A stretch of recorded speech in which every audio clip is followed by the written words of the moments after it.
Bonjour à toutes et à tous, bienvenue pour cette nouvelle vidéo de la série Préparation à la certification AZ500, destinée à recevoir la certification Azure Security Engineer. Je suis Stanislas, je suis accompagné de Kadi. Bonjour Kadi. Bonjour Stan. Et bien dans cet troisième épisode de la série, nous allons parler de tous les éléments qui sont inclus dans la certification AZ500 concernant la partie gestion des identités et plus particulièrement gestion des identités, plus particulièrement la partie Azure Active Directory. Alors, beaucoup de choses à dire dans cette partie-là, et Kadi, je vais te proposer tout simplement de commencer sur Azure Active Directory égale identité. Qu'est-ce qu'on entend par identité? Alors, donc, par identité, on entend les comptes tout simplement qu'on manage via Azure AD. Donc, ces comptes-là, ça commence par être, ça peut être des utilisateurs. Donc, des utilisateurs qui peuvent être des utilisateurs internes à l'organisation actuelle. Ça peut être des utilisateurs provenant d'organisations partenaires, ce qu'on appelle du B2B. Mhm. Des utilisateurs qui sont des clients finaux, ce qu'on appelle du B2C. Ou tout simplement des utilisateurs hybrides, c'est-à-dire qui sont également dans un AD local que vous avez on-premise. Donc pour ces utilisateurs-là, un certain nombre de fonctionnalités sont disponibles sur Azure AD. On va se focaliser sur les fonctionnalités de sécurité. Donc en premier lieu, par exemple, SSPR, c'est-à-dire comment un utilisateur peut resetter son password s'il l'a oublié en rentrant de vacances ou quelque chose comme ça. Donc, SSPR, c'est une fonctionnalité qui permet de réinitialiser son mot de passe sans support admin, tout simplement. Donc, de manière autonome et en self-service, un utilisateur peut réinitialiser son mot de passe s'il l'a oublié ou s'il l'a compromis d'une manière ou d'une autre. Et donc, pour faire ça, pour rendre quel est surtout l'intérêt de cette fonctionnalité, c'est vraiment de réduire la charge et le temps tout simplement pour accéder à nouveau à son compte. Et donc, pour faire ça, l'administrateur de l'Azure AD va configurer, donc activer cette fonctionnalité SSPR. Et pour cela, faut que l'option soit activée pour l'utilisateur en question. Donc, soit on peut l'activer pour l'ensemble des utilisateurs de son tenant ou uniquement pour certains utilisateurs. Donc, en activant cette fonction-là, l'administrateur va exiger que les personnes euh, activent ou enregistrent un ou plusieurs méthodes d'authentification, une application mobile, une adresse mail, un téléphone ou des questions de sécurité. Donc, une fois ces méthodes d'authentification enregistrées, lorsque l'utilisateur aura oublié son mot de passe, il suffit qu'il aille sur le portail SSPR et à ce moment-là, il sera challengé sur ces méthodes qu'il avait enregistrées au préalable pour pouvoir initialiser son mot de passe. Donc c'est une Euh, approche qui est très similaire à ce qu'on connaît aujourd'hui dans les plateformes grand public, quand effectivement on perd son mot de passe, on va nous poser la question sur c'était quoi le nom de notre chien, ou quel est notre numéro de téléphone pour recevoir un MFA, enfin un SMS. C'est très similaire, mais c'est orienté effectivement entreprise. Tout à fait. Et donc, une fois qu'on a parlé d'utilisateurs, on a également les groupes à manager dans Azure AD. Et donc, là aussi, on a une fonctionnalité qui s'appelle, par exemple, SSGM. Donc là, on voit que le focus, il est vraiment mis sur faciliter l'expérience utilisateur parce qu'un utilisateur euh, qui est bloqué parce qu'il ne peut pas réinitialiser son mot de passe ou accéder en groupe, ça peut créer des frustrations et des contournements de la sécurité. Mhm. Donc, l'option SSGM donc dans cette même veine-là permet aux utilisateurs de créer ou manager leur propre groupe, que ce soit des groupes de sécurité AD ou des groupes M365, donc Microsoft 365. Donc, le propriétaire du groupe peut approuver ou désapprouver ou déléguer la gestion des adhésions dans ces groupes-là. Donc, du coup, pour les groupes pour lesquels c'est activé, tout le monde va pouvoir les rejoindre en mode self-service. Alors, qu'est-ce que je peux dire d'autre sur cette partie? Il y a notamment un portail qui s'appelle l'Access Panel où donc, les utilisateurs peuvent aller voir les différents groupes qui existent, faire des requêtes d'adhésion sur les groupes qui les intéressent ou qui font partie d'un projet sur lequel ils travaillent, par exemple. Donc, pour avoir cette option-là, une licence Azure AD Premium P1 ou P2 est nécessaire. pour que les utilisateurs puissent faire des demandes d'adhésion à un groupe en mode self-service ou pour créer un groupe qui requiert l'approbation du propriétaire en cas de requête d'adhésion. Ok, donc les différentes SKU, les gratuites, Azure AD gratuite, P1 ou P2, on en parlera tout à l'heure, mais effectivement, c'est des choses notamment qui sont intéressantes à connaître, alors dans la certification et dans la vraie vie également, quand effectivement on veut aller sur des fonctionnalités un peu plus avancées, généralement, quand ça devient un peu sympa, moi j'ai toujours tendance à dire quand c'est cool c'est du P1 et quand c'est très cool c'est du P2, mais plus on a des fonctionnalités assez avancées sur la gestion d'identité, plus effectivement on monte dans les SKU et donc du coup cette fonctionnalité a un prix. Troisième Tout à type fait. d'identité importante. Alors, donc, troisième identité, c'est l'identité qu'on va attacher à des services ou des applications. Donc, traditionnellement, on avait les services principaux qu'on peut attacher donc, à un peu un service ou une application, par exemple, automatique, pour que et lui donner des droits pour que celle-ci puisse faire les opérations qu'il a besoin de faire. Donc, ça, c'est plutôt l'ancienne méthode. Aujourd'hui, on a les Managed Identities qui sont supportés par de plus en plus de services et qui sont l'option recommandée par défaut. Mhm. Et donc, une Managed Identity, contrairement à une SP, donc, le gros avantage qu'il apporte, c'est vraiment, ça supprime toute cette partie où l'opérateur a besoin de manipuler des crédentiels. Donc, avec une Managed Identity, donc on a deux types de Managed Identity, User Assigned ou System Assigned. Donc, dans le cas du System Assigned, l'identité est intégrée à une ressource Azure et à son cycle de vie. C'est-à-dire si la ressource est supprimée, l'identité va également être supprimée et tout ça, c'est géré de manière automatique par Azure. Dans le cas de User Assigned, c'est managé par l'utilisateur qui peut décider de l'attacher à un ou plusieurs serveurs. Ressources, par exemple, typiquement, quand on a des VM Scale set, donc plusieurs VM qui ont le même profil, qui appartiennent à une même application, qui ont donc besoin d'accéder à des mêmes, par exemple, ressources cibles. Donc là, ça peut être intéressant d'avoir une Managed Identity User Assigned qu'on attache à toutes ces ressources-là.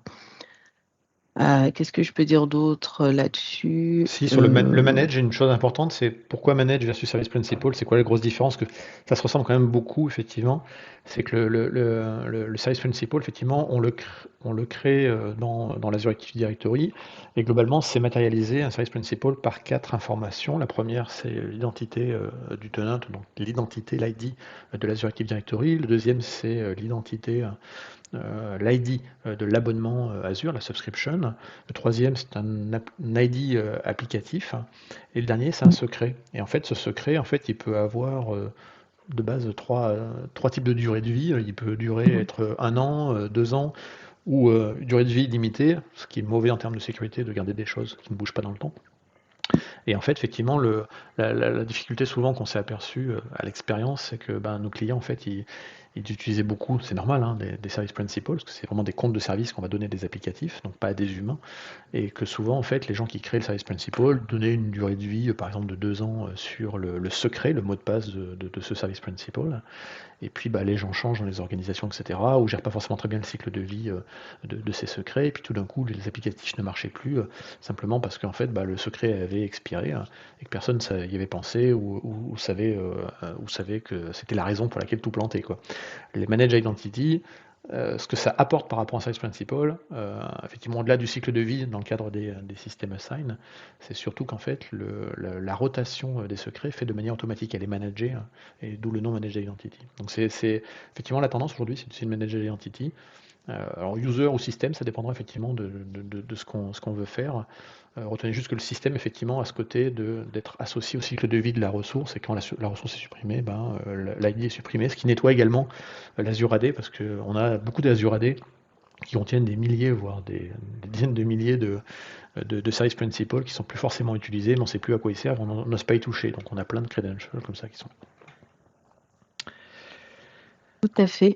Donc, effectivement, et donc, si on continue sur la partie identité, j'ai parlé tout à l'heure de B2B, B2C, donc c'est l'ensemble des identités externes. Et donc, dans cette partie-là, dans le cadre de cet examen AZ500, c'est juste important de savoir qu'on peut intégrer donc, des comptes externes à notre organisation via différentes manières. Donc, le B2B donc, va permettre d'inviter des partenaires externes à collaborer via le partage de services ou d'applications. Donc, ce sont des comptes guest notamment. Il y a également une option B2B Direct Connect qui permet de configurer une relation de confiance mutuelle entre deux organisations Azure AD, notamment pour une collaboration Teams transparente. Donc, ces comptes ne seront pas visibles dans Azure AD, mais dans Teams, elles seront visibles dans la partie administrative de Teams. Et puis enfin, on a les comptes B2C qui permettent d'authentifier des clients finaux sur des applications custom via des fournisseurs d'identité tiers, par exemple les réseaux sociaux, Facebook, Google, etc., pour ne pas les citer. Donc, c'est juste important de connaître ça pour la partie External Identities. Donc, si on continue, on a également la notion d'unité administrative, donc les administrative units. Comme le nom l'indique, donc ce sont des unités d'administration, c'est-à-dire des sortes de périmètres ou de buckets, on peut les considérer comme ça, donc, ou un sac tout simplement, dans lequel on met un ensemble de ressources Azure AD, donc qui peuvent être des comptes utilisateurs, des groupes ou des devices, et auxquels on va assigner un administrateur donc, sur ce périmètre. Donc on peut créer du coup un ou plusieurs découpages comme ça sur Azure AD, et c'est un modèle qui est intéressant pour des organisations avec plusieurs divisions indépendantes, par exemple régionales ou départementales. Le cas typique, c'est par exemple une université qui a plusieurs facultés, avec donc un certain nombre d'étudiants dans chaque faculté. Donc ces facultés-là, elles sont autonomes et elles ont besoin d'être administrées par des personnes différentes. Donc c'est possible de découper les comptes, les groupes, les devices par faculté et attribuer un administrateur à chaque faculté. Donc c'est ce qu'on appelle les administrative units. Pour faire le pendant, pour ceux qui sont dans le monde du data center ou le monde Active Directory qui existe depuis le début des années 2000, dans Active Directory, effectivement, on a la capacité de découper son annuaire ou de le subdiviser et de l'organiser avec ce qu'on appelle des OU, des Organization Units. Les OU, elles servent principalement à déléguer les permissions et appliquer des policies, mais avant tout, surtout, à déléguer des permissions. Et bien les administrative units, c'est simplement le pendant, l'équivalent à peu près dans la partie Azure AD. En fait, c'est une chose qu'on nous a demandé depuis longtemps, mais effectivement, avant, on ne pouvait pas vraiment segmenter la délégation des droits, de donner des permissions juste à un ensemble, juste un sous-ensemble de l'Azure AD de type administratif, par exemple, à des gens, on ne pouvait pas le faire, c'était tout ou rien. Et là, c'est vraiment la partie qui permet de subdiviser. Donc, si vous avez ce besoin-là de subdiviser, de faire de la délégation de droits sur des portions de l'organisation, c'est vraiment ça, mais c'est l'équivalent des OU qu'on connaît, enfin, que tous ceux qui font du Windows connaissent dans la partie Active Directory. Effectivement. Et pour juste petite info, ça requiert une licence P1 pour les admins. Donc pourquoi à chaque fois on en reparle? Parce qu'il peut y avoir des questions comme ça sur la Z500 pour certaines fonctionnalités.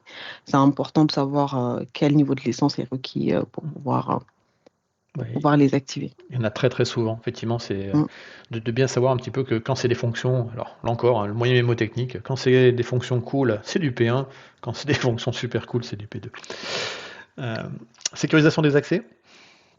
Oui, donc sécurisation des accès, une fois qu'on a parlé des identités, de comment les manager, on a besoin de tout simplement sécuriser comment les droits ou ce à quoi ils peuvent accéder. Donc, une fonction très importante pour cette partie-là, c'est le PIM, Privileged Identity Management, qui est une fonctionnalité d'Azure AD P2. Donc, c'est important de le savoir. C'est une question qui revient assez souvent. Donc, PIM permet de gérer et monitorer les accès privilégiés dans une organisation. Donc, ça va typiquement permettre de faire du just-in-time, c'est-à-dire que tu vas activer un rôle ou des droits juste pendant une durée temporaire pendant laquelle tu as besoin de faire une opération, et du just enough access, c'est-à-dire sur tous les comptes administrateurs, ils n'ont pas nécessairement besoin de tous leurs droits administratifs tout le temps. Donc, ils les activent uniquement quand ils ont besoin, et puis après, c'est désactivé. Donc, c'est deux concepts assez importants aussi qui reviennent souvent, donc le just in time et le just enough access. Exactement. Donc, c'est pour protéger les ressources typiquement Azure AD, Azure, M365 et Intune. C'est un peu on peut voir ça comme le sudo au niveau des privilèges d'administration. Donc effectivement, le but c'est que On n'a pas besoin à 100% d'avoir les pleins pouvoirs, et quand on en a besoin, on demande cette élévation sous condition, bien entendu. Exactement. Et donc, avec PIM, on peut assigner ou rendre éligibles des rôles Azure AD ou Azure, donc des ressources Azure AD ou Azure, pour des comptes choisis, donc typiquement des comptes administrateurs, sur des scopes définis. Donc, le scope, ça peut être une unité d'administration, on en parlait tout à l'heure. Ça peut être une souscription, une ressource groupe, etc. Et donc, le compte pour lequel donc, PIM a été configuré, il peut ensuite activer le rôle s'il a besoin de réaliser des opérations à privilège. Et l'activation du rôle éligible peut se faire soit en mode self-service, c'est-à-dire sans besoin d'approbation dans notre admin, soit avec une approbation si c'est vraiment un rôle très important. Donc les deux options sont possibles en fonction de comment l'administrateur décide de configurer l'option. Et de la même façon, quand on va recevoir une élévation de privilèges et que on nous a donné l'autorisation d'avoir plus de privilèges, c'est pas forcément une autorisation qui est ad vitam aeternam. Ça peut être une autorisation qui est faite pour 2 heures, etc. Donc ça, c'est au choix du super administrateur, donc celui qui va gérer PIM, qui donnera ou pas le privilège pendant une durée donnée aux gens qui ont demandé l'élévation de privilèges. Alors, sécurisation des accès, ça va passer également par l'authentification. Yes, tout à fait. Donc l'authentification, en premier lieu, donc plusieurs fonctionnalités existent pour protéger au max cette authentification. Donc, rappel rapide, l'authentification, c'est comment prouver que la personne qui fait une requête, eh bien, c'est la personne qu'elle prétend être. Donc, pour cela, il faut généralement plusieurs facteurs. Donc, déjà, pouvoir prouver something. Quelque chose que tu connais, ton mot de passe. Voilà, quelque chose que tu connais, something you know, something you have. Et puis le troisième, c'était something Oui, la biométrie. Ok, tout à fait. Donc du coup, pour faire ça, on a Azure MFA qu'on ne présente plus. Et donc, c'est important de connaître les possibilités de configuration d'Azure MFA sur Azure AD dans le cadre de cet examen AZ500. Donc, on peut, en tant qu'admin sur Azure AD, définir les, les options ou quelle solution peut être utilisée pour faire le MFA, donc soit une application, soit un SMS, des choses comme ça. On peut configurer le lockout, c'est-à-dire au bout de combien de mauvaises tentatives un compte va être bloqué. On peut donc bloquer ou débloquer un utilisateur si son compte semble être compromis. L'utilisateur, au niveau de son device MFA, donc si c'est une appli ou autre, il peut signaler une fraude. Par exemple, s'il se rend compte qu'il a reçu une notif MFA qui ne provient pas de lui, il peut signaler une fraude qui va permettre du coup à l'administrateur de bloquer ensuite son compte, le temps d'investiguer. Donc, ça, c'est les possibilités de configuration de MFA sur Azure AD. Et donc, les possibilités d'intégration également. Donc, on a parlé de l'application mobile le plus connu, c'est Authenticator de Microsoft. Les SMS, les appels, et puis les OTP sont typiquement sous forme de clé USB. À noter que sur les appels, on peut recevoir également un appel téléphonique qu'on va revalider soi-même avec un code PIN derrière. C'est une option qui peut être intéressante également. La tendance quand même de privilégier souvent les applications mobiles de type Microsoft Authenticator, mais l'envoi de SMS ou l'appel mobile marche très bien. Alors on peut faire plus encore que le MFA avec le Conditional Access. Ouais, donc le Conditional Access est complémentaire au MFA. Il va permettre d'analyser automatiquement un certain nombre de signaux supplémentaires afin de décider d'autoriser ou pas l'authentification. Donc, parmi les signaux qu'il va analyser, on peut voir le compte qui essaie de se connecter, à quel groupe il appartient. L'IP, ça peut être son IP, la location de son IP, l'état du device depuis lequel il se connecte, si c'est un PC, un smartphone, et dans quel état, dans quel état de sécurité ce device est. Donc, quelle application il essaie de requêter. Peut-être certaines applications seront moins critiques que d'autres. Et puis surtout le risk level, donc qui est associé à soit son compte, soit à cette tentative d'authentification spécifique. Donc ça, c'est des signaux qui proviennent de Identity Protection dont on parlera plus tard. Il va également analyser, ça inclut Defender for Cloud Apps parmi les signaux qui arrivent dans Conditional Access. Donc, il peut analyser des informations provenant de Defender for Cloud Apps. On en parlera également plus tard. Donc, ça donne de la visibilité sur l'application et même la session en temps réel. Donc, ça, c'est la parenthèse Defender for Cloud Apps. Donc, si on revient sur les politiques d'accès conditionnel, elles sont appliquées après le succès du premier facteur d'authentification et qui est généralement en mot de passe.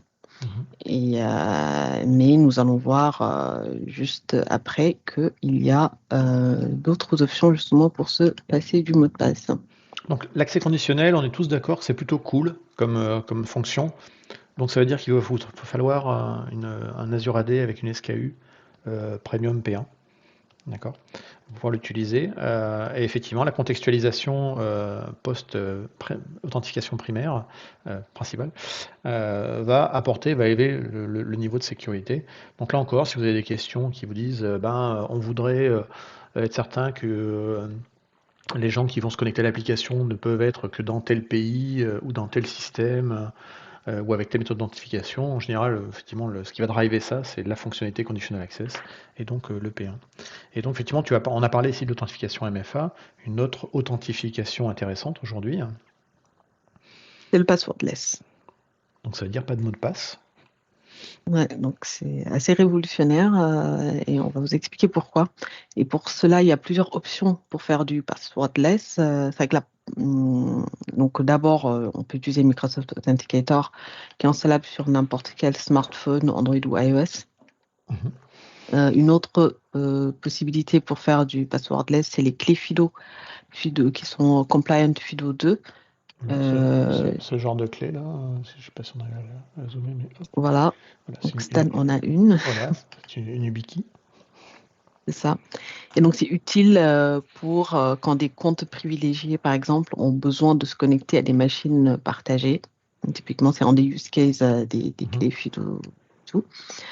Une autre option, c'est Windows Hello for Business, qui est adapté pour une utilisation sur des machines individuelles et qui requiert donc un device compatible typiquement avec Windows 10 ou plus. Donc, dans les trois cas, un challenge PKI automatique et transparent est fait en background pour authentifier l'utilisateur et générer une clé de session qui va être protégée au niveau du device. Donc ça, je le dis parce qu'on peut penser que le passwordless, c'est moins sécure ou pas, mais pas du tout. Ça donc, repose sur un challenge PKI qui est vachement plus sécure que du mot de passe. Et donc, une fois authentifié par cette méthode passwordless, le SSO est supporté également. Et donc, si Stan clique sur le lien, dedans, il y a des schémas qui expliquent très bien les étapes du challenge. On va aller voir. Celui-ci donc ou même là, les autres. C'est intéressant de regarder les devices, de ce qui est compatible ou pas au passage pour la certification. Donc, tu me dis qu'il y a des beaux schémas un peu plus bas.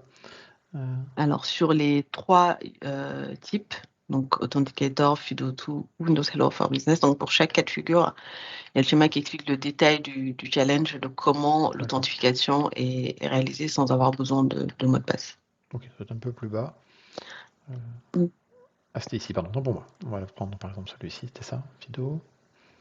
D'accord, et ici on a le flux. Il n'y a pas besoin de connaître par cœur ça pour la certification, il faut juste connaître les basiques, entre guillemets, savoir quelles options sont utilisables pour quel scénario, et ce qui est compatible avec quoi, là encore. Après, effectivement, si vous souhaitez l'implémenter, il faut lire la documentation, hein, c'est pas tout simple à mettre en place et à bien comprendre, mais effectivement, c'est plutôt bien documenté.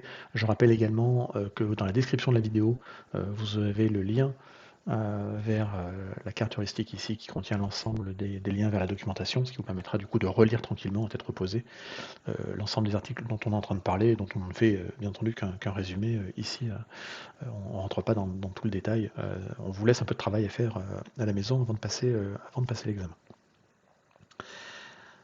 Protection des identités. Hein, donc là, effectivement, on a donc des identités, certaines à privilège ou pas. Qu'est-ce qu'on entend par protection des identités?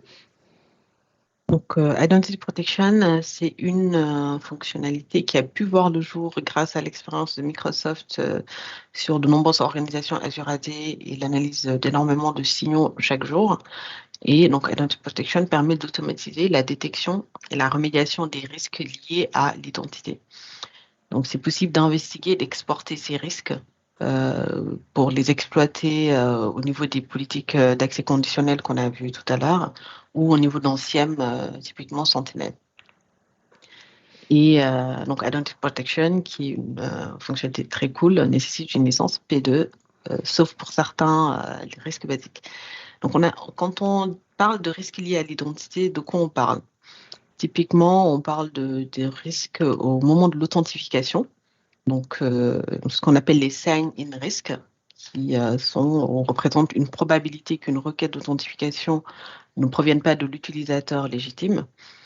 Et donc, les types de risques qui vont être remontés dans ce cas de figure, c'est par exemple voyage atypique, IP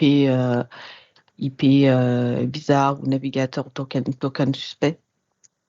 Ou alors les user risks. Donc, les user risks, c'est pas lié spécifiquement à une opération d'authentification, mais c'est une activité risquée qui peut être détectée pour un compte donné indépendamment donc, de l'authentification. Par exemple, un vol de token, des credentials qui ont été leakés parce que les outils de threat intelligence de Microsoft les ont détectés dans le dark web, des choses comme ça. Donc, user risk, c'est la probabilité que le compte soit compromis indépendamment d'une activité spécifique, alors que le sign-in risk, c'est vraiment lié à une requête d'authentification à l'instant T. Donc ça, c'est très Donc, important de connaître la différence entre ces deux-là, du point de vue, alors, pour la réalité du terrain, bien entendu, mais surtout pour l'examen. Parce qu'effectivement, à des moments, on va vous donner un type de risque. On va dire alors, c'est quoi comme type de risque? C'est un risque sign-in, c'est un risque user. Et donc, effectivement, il faut savoir contextualiser les deux. Donc, effectivement, une authentification qui se passe depuis un endroit, je dis pas en Chine à 14 heures et au Brésil à 15 heures. Bon, on sait que les avions ne volent pas aussi vite pour que la personne se déplace. Donc là, pas typiquement, encore. ça doit pas encore, ça doit lever effectivement une détection de risque qui est de dire c'est pas normal que l'utilisateur tente de s'authentifier qui tente d'authentification depuis deux endroits différents dans un temps assez anormal. Effectivement, la connexion ou une tentative d'authentification depuis des IP qui sont reconnues comme étant malveillantes, faisant partie de botnet ou autre, là encore, tout ça, c'est des signing risks qui font que, attention, là, il y a un truc qui est bizarre. Voilà. Donc, lisez-les, faites-vous un petit tableau éventuellement, c'est pas mal. Hein. Tout à l'heure, oui, quand je parlais des déplacements, effectivement, il y avait le atypique qu'on a vu au-dessus, il y avait le impossible. C'était plutôt le impossible quand je disais qu'effectivement, dans un temps très court, on passe du Brésil à la Chine. Mais tout ça, effectivement, c'est des risques liés à je m'authentifie, mais c'est bizarre, il y a un truc bizarre. Et le user risk, là, c'est effectivement lié, on sait qu'il y a un pépin, qu'il y a eu une corruption, qu'il y a eu des trucs qui ont été leakés, hein, et effectivement, on en tient compte derrière. Donc, lisez bien les liens qu'on vous a donnés, ça vous donnera effectivement la capacité de savoir de quoi on parle, et du coup pour les questions ça va pas mal vous simplifier. Donc on est d'accord, effectivement ces trucs-là sont très cool, et donc il faut du P2. Tout à fait. Et donc, Identity Protection, c'est une fonctionnalité d'Azure AD, à ne pas Ouais. confondre avec Defender for Identity, qui est donc Defender for Identity, qui est le nouveau nom d'Azure Advanced Threat Protection, donc ATP, qui lui est une solution cloud qui analyse des signaux AD plutôt on-premise pour détecter donc les menaces liées à l'identité, mais on-premise. Donc Defender for Identity est plutôt adapté à des environnements hybrides parce qu'il est capable de détecter des menaces plus poussées spécifiques à l'Azure AD on-prem, comme des attaques Kerberos, etc. Donc, on aura peut-être l'occasion d'en reparler de Defender for Identity. Je ne sais pas si on en c'est dans la certification Z500, le Defender for Identity. Je serai vérifié. Peut-être pas, je pense. Ouais, je crois que c'est plutôt la MS 500, qui est une autre certification plutôt liée au produit, à vérifier. Et Ouais, ben, du coup, si on a si on veut sécuriser les accès, effectivement, on peut limiter les privilèges, on peut faire une bonne authentification, on peut protéger l'identité en faisant des actions liées au risque, et puis ben, il faut qu'on puisse peut-être revoir un petit peu ce qui s'est passé, et donc revoir les accès avec le Access Review. tout à fait. Donc, les access reviews vont permettre de configurer une revue régulière des accès utilisateurs et des invités. Donc, selon le besoin, les revues peuvent être réalisées soit par le propriétaire du groupe, soit par des reviewers qui vont être désignés, Mhm. ou en self-review par la personne elle-même. Donc, il y a c'est une fonctionnalité qui est disponible à plusieurs endroits. Donc, au niveau d'Azure AD PIM, par exemple, pour tout ce qui est compte à privilèges et pour des rôles sur des ressources Azure AD ou même Azure. Donc, on en a Mhm. parlé un peu de PIM. Les access reviews existent également pour, donc en dehors de PIM, donc dans une partie qui s'appelle Azure AD Access Review, pour cette fois-ci des utilisateurs et des applications sur l'Access Panel. Et puis en troisième endroit, sur Azure AD Entitlement Management, pour tout ce qui est Access Package. Et là aussi, c'est géré au niveau de l'Access Panel. Donc, petite parenthèse sur Azure AD Entitlement Management et sur les Access Package. Donc, Entitlement Management permet de gérer le life cycle des accès pour des comptes internes ou externes. Typiquement, quand des gens rejoignent votre organisation ou des invités ont besoin d'être autorisés temporairement, ça, c'est un problème qui est souvent rencontré par les organisations dans la vraie vie. Et ce qui se passe souvent, c'est qu'après, une fois les droits donnés, on oublie de les désactiver ou des choses comme ça. Donc, Entitlement Management permet de répondre à ce besoin spécifique et dispose de plusieurs fonctionnalités pour automatiser.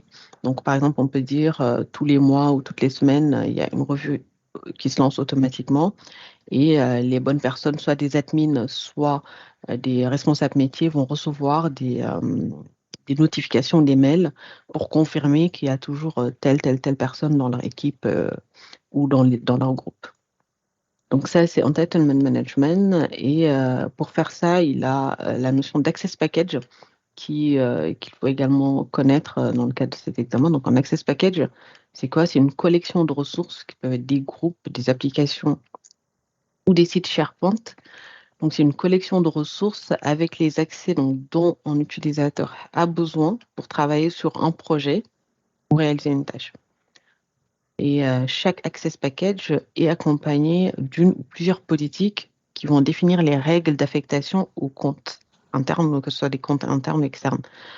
Donc, en gros, l'Access Package, il ne remplace pas le airbag, mais il est adapté pour des use cases où on a besoin donc, de limiter de l'accès dans le temps, on a besoin d'envoyer une notif pour avoir l'approbation d'un manager ou d'un responsable métier, ou on a besoin de déléguer l'accès, déléguer la gestion des accès à un département, par exemple, ou pour des cas de figure de collaboration de deux organisations avec beaucoup de partage de ressources.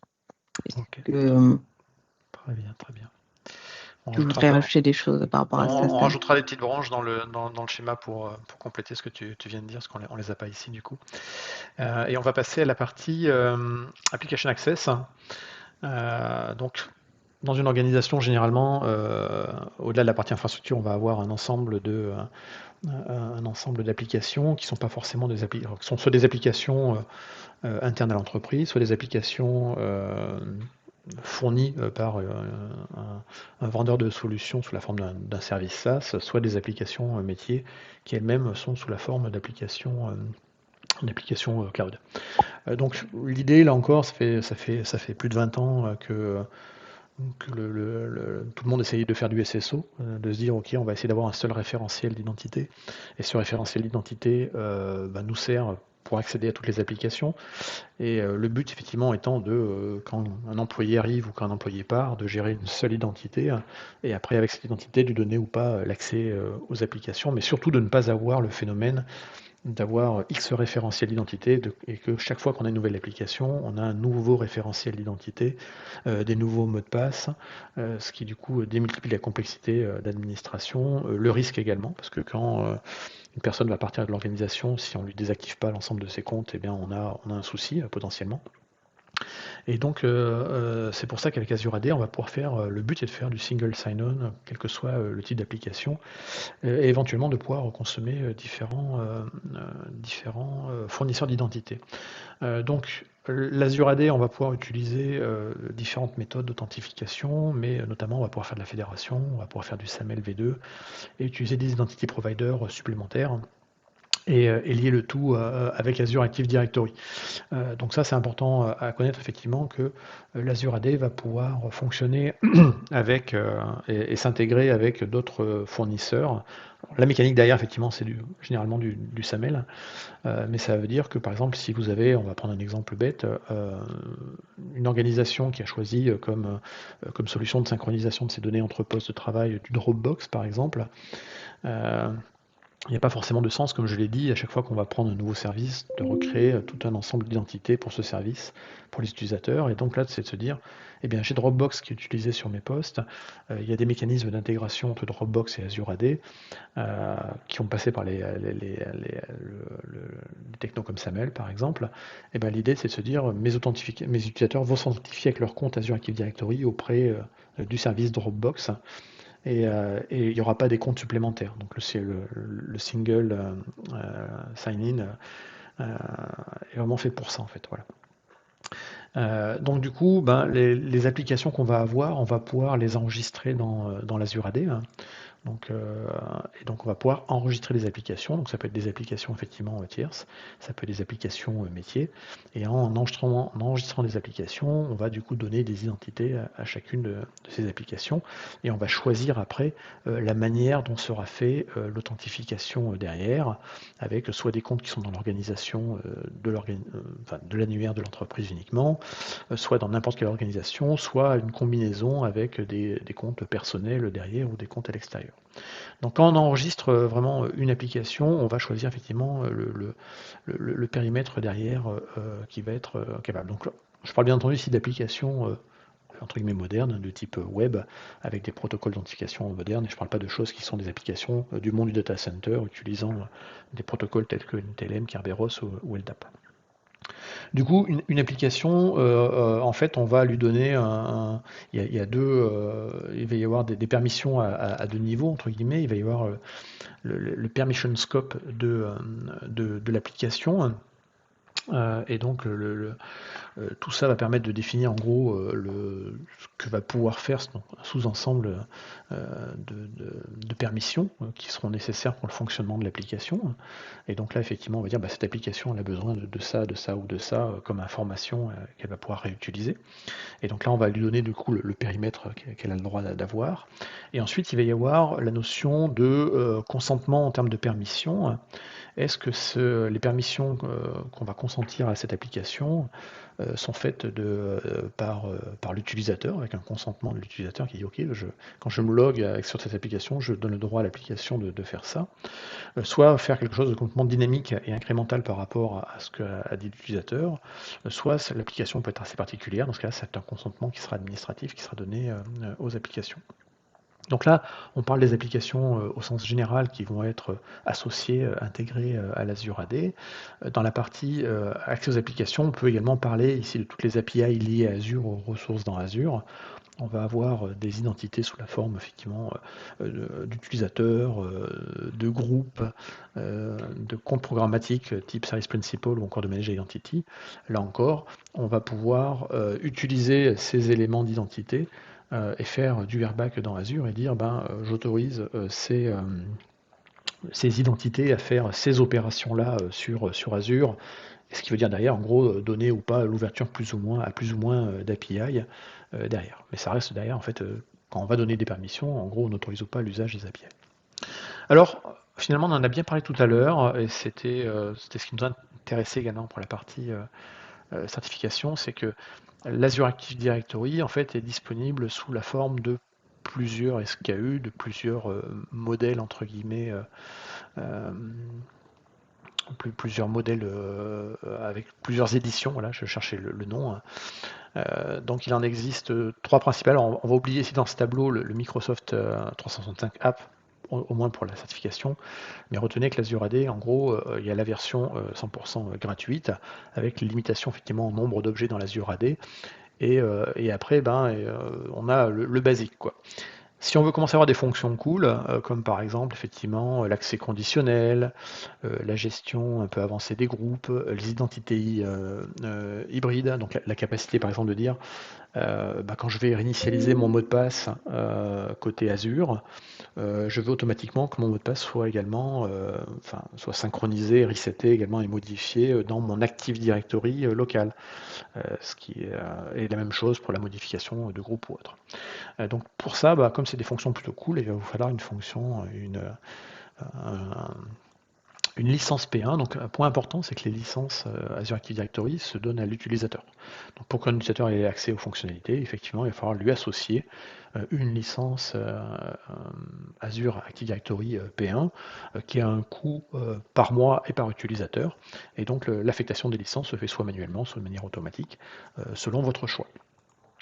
Ensuite, si on a besoin de fonctionnalités additionnelles, par exemple, on a des administrateurs ou des VIP, et pour le coup, on veut leur associer des fonctionnalités telles que Identity Protection, etc.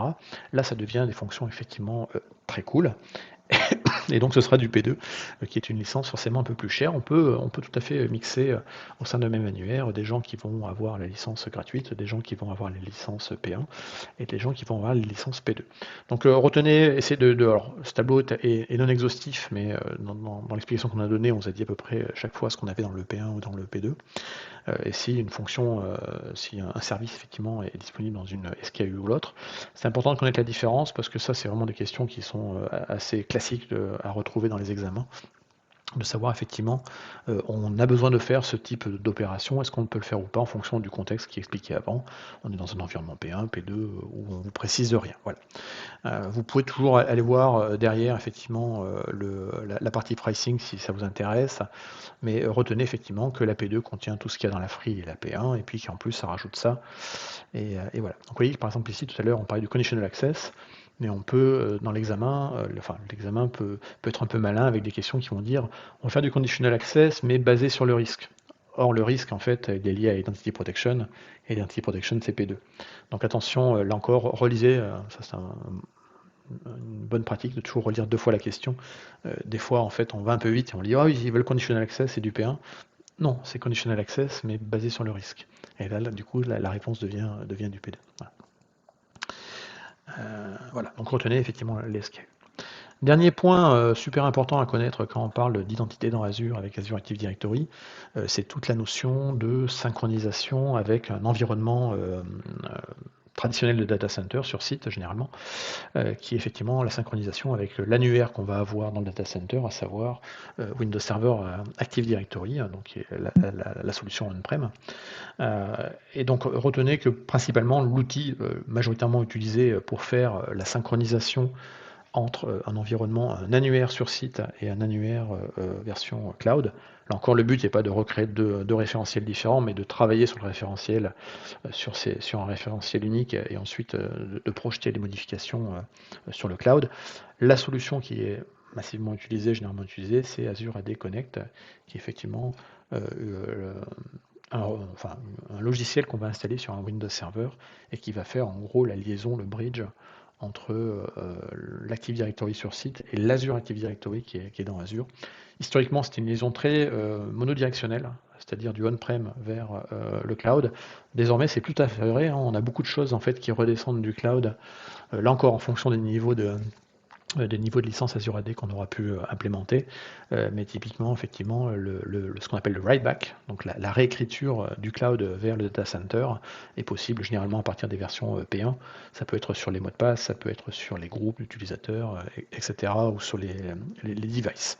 Donc l'Azure AD Connect, il faut connaître à quoi ça sert, les différentes options qu'on peut avoir derrière pour le synchroniser, hein, d'accord. Donc un petit peu de lecture qu'il faut faire. Alors avec le Azure AD Connect, on a également le AD Connect Elf qui va vérifier que tout se passe bien dans les synchronisations. Mais globalement, ce qu'il va falloir retenir au niveau des fonctionnalités d'Azure AD Connect, c'est en gros ce qui est cité ici et que j'ai remis un peu dans le schéma, c'est quelles sont les options qu'on va pouvoir avoir pour les parties synchronisation, ou les options de déploiement d'Azure AD Connect. Donc la première qui était l'option probablement historique, qui était le password hash synchronisation, ce qui au passage d'ailleurs est un mauvais nom, une mauvaise explication, parce qu'en fait on ne synchronise pas les hashes des mots de passe de l'environnement sur site à destination de Azure, mais on synchronise en fait des hashes de hash, ce qui est fondamentalement différent. Mais bon, on va dire pour faire simple, alors pour l'explication simple, c'est une synchronisation des mots de passe du on-prem vers Azure, ce qui est un mode qui est souvent utilisé, mais qui n'est pas forcément utilisé dans des organisations qui ne veulent pas, en fait, entre guillemets, copier ou déplacer leurs secrets, même si c'est les HDH, vers du cloud public. Et dans ce cas-là, effectivement, ils vont plutôt passer par une option qui est alors soit la fédération d'identité, ça c'était l'option, ce sont les deux options historiques qui existent sur Azure AD Connect. Et donc, quand on va avoir de la fédération d'identité, effectivement, on va passer par des serveurs de fédération, des Secure Token Services. Et donc, avec la fédération, en fait, on va, quand on va arriver sur un service cloud, par exemple le portail d'Office 365 ou le portail d'Azure, et qu'on devra s'authentifier à partir du moment où on aura tapé son email qui correspond effectivement à son identité, eh bien on sera redirigé pour la partie authentification directement sur les serveurs de l'organisation, qui sont les serveurs de ADFS, dans le cas d'Azure généralement, enfin des solutions de Microsoft. Et donc l'authentification va se faire sur des serveurs de l'organisation, des serveurs STS qui eux-mêmes sont liés à l'Active Directory sur site. Et donc dans ce cas-là, dans ce mode de fédération, en fait, on a zéro envoi des credentials, zéro synchronisation des passwords, ou plutôt des hashes de password. Et bien donc ça, c'est pas envoyé du côté cloud. Et puis on a eu, il y a 2 ans à peu près, si je ne dis pas de bêtises, l'arrivée d'une troisième option qui s'appelle le Pass-Through Authentication, qui en fait permet là encore de ne pas synchroniser ces credentials dans le cloud, mais qui est une option. Alors si on devait alors là je vous ai mis l'ordre entre guillemets chronologique des fonctions qui sont arrivées. Après, je dirais que la fédération est quelque chose qui est un peu compliqué souvent à mettre en œuvre, et globalement si on maîtrise mal son environnement de fédération, globalement on peut se retrouver un peu bloqué à ne pas pouvoir s'authentifier. Et du coup, on a voulu faire une solution intermédiaire entre la synchronisation simple de hash et la fédération qui était un peu compliquée à mettre en place, qui nécessitait de mettre plusieurs serveurs pour gérer la haute dispo, etc. Et ben, l'option intermédiaire qui permet, de ne pas de synchroniser des hashes vers Azure sans pour autant faire quelque chose de compliqué comme la fédération, eh bien, c'est la troisième option qui s'appelle le Pass-Through Authentication. Et en gros, c'est ici Azure AD Connect, lors des phases d'authentification, qui va en fait relayer les demandes d'authentification directement au contrôleur de domaine sans avoir à passer par une synchronisation vers Azure. Donc globalement, l'option qui est désormais de plus en plus déployée, c'est le pass-through, qui est plus simple que la fédération et qui a des avantages en termes de confidentialité des mots de passe par rapport à une mécanique de synchronisation. Voilà. Donc retenez ces trois mécaniques. Comme je vous l'ai montré juste avant ici, vous avez un peu plus d'informations quand vous irez cliquer sur les liens sur ces mécaniques, et donc là vous avez des petits schémas qui vont vous expliquer tout ça.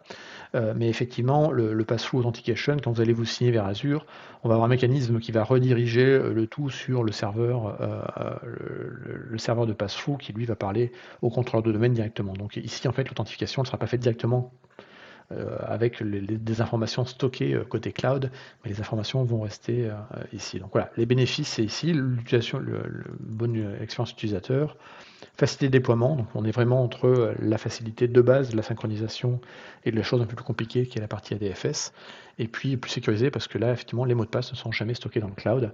Donc là, vous avez les différentes options qui s'ouvrent à vous. Donc faites une petite lecture des key benefits à chaque fois, mais globalement, effectivement, la tendance aujourd'hui est de quand même pas mal utiliser la partie Azure AD Pass-Through Authentication. Et puis voilà, et là on a la partie effectivement hautement disponible, au dispo du service, en mettant simplement plusieurs agents de redirection sur plusieurs services sur site. Voilà. Donc lisez bien cette documentation-là pour que ce soit bien clair sur la différence entre les trois. Mais en gros, ça c'est l'option la plus simple, l'option historique. Ça c'est l'option la plus compliquée, mais qui est très pratique dans plein de scénarios, mais plutôt de grosses organisations. Et majoritairement, on va voir de plus en plus cette option-là, pour les raisons effectivement de confidentialité, de ne pas d'envoi de credentials côté cloud, tout en gardant une certaine simplification dans le déploiement de la solution. Eh bien, Caddy, je pense qu'on a fait un bon tour de la partie identité, en tout cas de ce qui est nécessaire à connaître pour cet examen, cette certification Azure Security Engineer, donc la Z500. Eh bien, je vous propose d'en arrêter là, et puis on se reverra dans une nouvelle vidéo. La quatrième partie, on va faire quoi? Probablement la sécurité des machines virtuelles dans Azure et des containers. N'hésitez pas à vous abonner à la chaîne, vous avez également une playlist spécifique pour cette préparation à la partie sécurité qui intégrera toutes ces vidéos et probablement quelques-unes autres additionnelles si vous avez envie d'aller plus loin sur le sujet. Je vous remercie et à bientôt. Merci beaucoup.